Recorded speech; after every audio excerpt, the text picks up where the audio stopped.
Black swan mirroring is not the mirror that you hear, and also the nonsense where, if they put their hand to their chin, you put your hand to your Hmm. chin. If they lean to one side, you lean to the same side. This is not body language mirroring. That doesn't even come from a great place. Um, Mirroring is starting out by repeating the last 1 to 3 words of what the other person has just said. Has just said? Yeah, the last 1 to 3 words. See, I just mirrored myself. Yeah. Last 1 to 3-ish words. It could be one word, it could be 3 words. It is the least amount of thought. It's the simplest mechanism there is. You don't even have to contemplate. Somewhere in the dim recesses of your mind, no matter how startled and flummoxed you are by the insanity that's coming from the other side, you can pull out the last 1 to 3 words.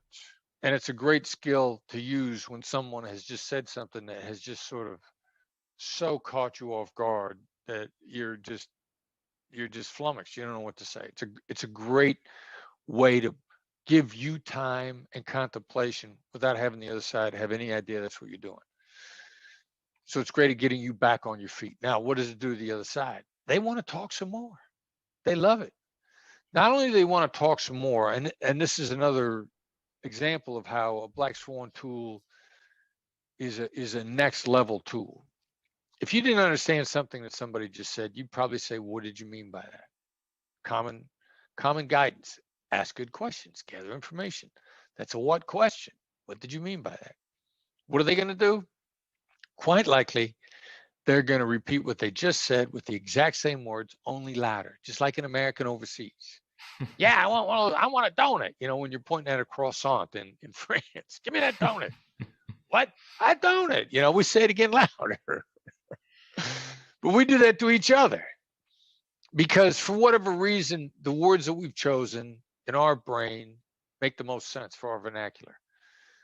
Now, many times it's got to be reworded.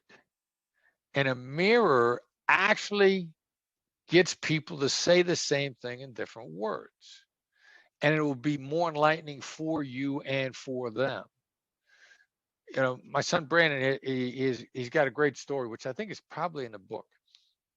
We're prepping to do a training, and we're trying to get the notebooks together. To me, but when I say notebook, I got one picture in my head, and he's got a different picture in his head. Now, in his head, a notebook is basically a folder with pockets, and that is not what we're supposed to be getting together. And so I ask him literally, I say, "Have you, are the notebooks ready?" And he goes, "What do you mean by notebooks?" Because he suspects that we're not on the same sheet of music. So what do I do? Notebooks. I say the same word again, only louder.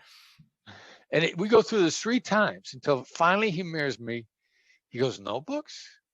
And I go, "Yeah, 3-ring binders." And he's It's like, "Look, pal, in my mind, a notebook and a 3-ring binder are two distinct things." And that's what the mirror does. And he mirrored me, and I probably did calm down a little bit. So a mirror is just repeating the last 1 to 3-ish words. A lot of people say, "Well, can I repeat words that weren't just the last ones?" And the answer is yeah. When you get good at it, then that mirror becomes a surgical tool that you can use all over the conversation to guide things. The other side doesn't even know you're doing it.